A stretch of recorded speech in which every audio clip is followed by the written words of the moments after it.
Natapos na ang unang tatlong challengers sa kanilang pagharap sa Amazing Maze ni Lola. At ito ang kanilang mga total time. Nangunguna si May na natapos sa loob ng 5 minutes 23 seconds. Sumunod sa kanya si Ronaldo na may total time na 5 minutes 32 seconds. Kasalukuyang nangungulelat naman si June na tumagal ng 7 minutes and 4 seconds sa loob ng Amazing Maze.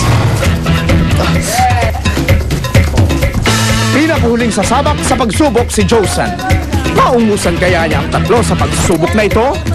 Josan, handa ka na ba? Yes, sir! Handa na po! So, go! Nung nagsimula po yung maze, kinakabahan na po ako kasi parang feeling ko ang hirap dun sa maze eh.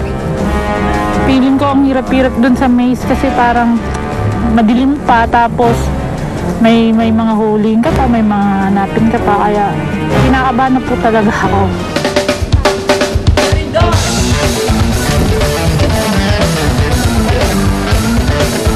Bilisan mo! Talk to me!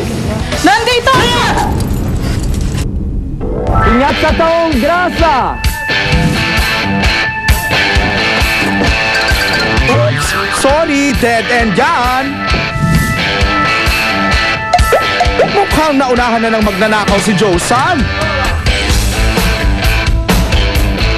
Nasaan ka na, Josan? Nandito na! Oh, nandito ako! Nandito ako!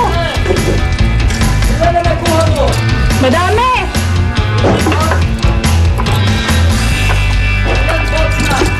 Isa pa lang! Nakaisang treasure na rin si Josan.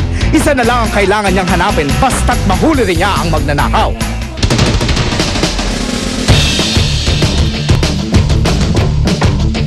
You need to focus. Pay attention. Pag nakita ko yung isang box, meron siyang mga jewelry, kinuha ko. Tapos yung pangalawa, wala. Eh, yung pangatlo, hindi ko rin mahanap. Tapos hanggang sa nakita ko doon yung yung pangatlong jewelry. Tapos, nasalubong ko yung nasalubong ko yung magnanakaw. Tinanong ko sa kanya kung dala niya yung jewelry. Hindi siya nagsasalita, pero kinagpapan ko na lang siya. Ayan! Nakumpleto na ni Josan ang mga yaman ni Lola. Naging mas mabilis kaya ang total time niya kaysa sa leading na si June? Magkakalaman na kung sino ang susunod na papauwiin ni Lola.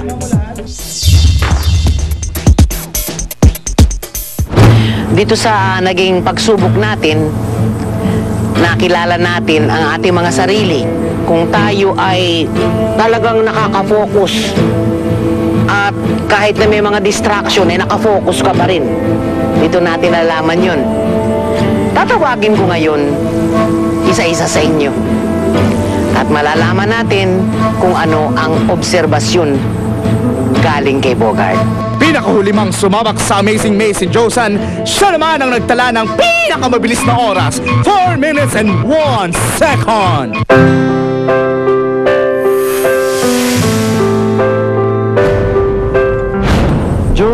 Jung. Tatlo ba? Tatlo ba ang katawan ni John? Jung. Oh, sorry, I'm just trying to tell a story. Okay, we're gonna go straight to the point, Jun. Ikaw pinaka-mahaba sa loob ng maze.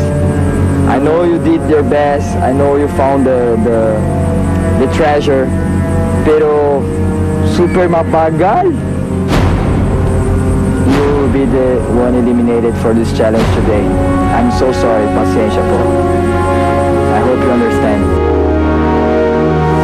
Pero you get a credit card ATM with some pera inside the credit card for you to do anything. What are you doing? The ATM is there. Oh yeah, okay.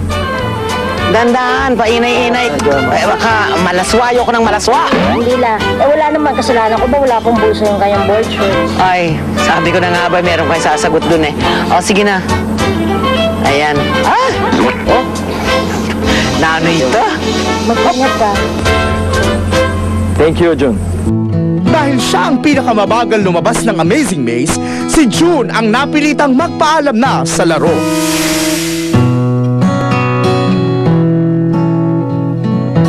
Nasa isip ko na po talaga na ako na talaga yung ma-eliminate.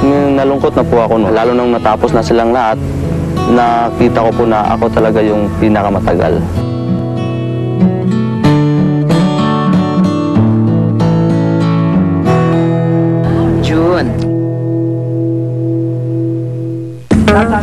Ito ang mga dapat nyong abangan bukas.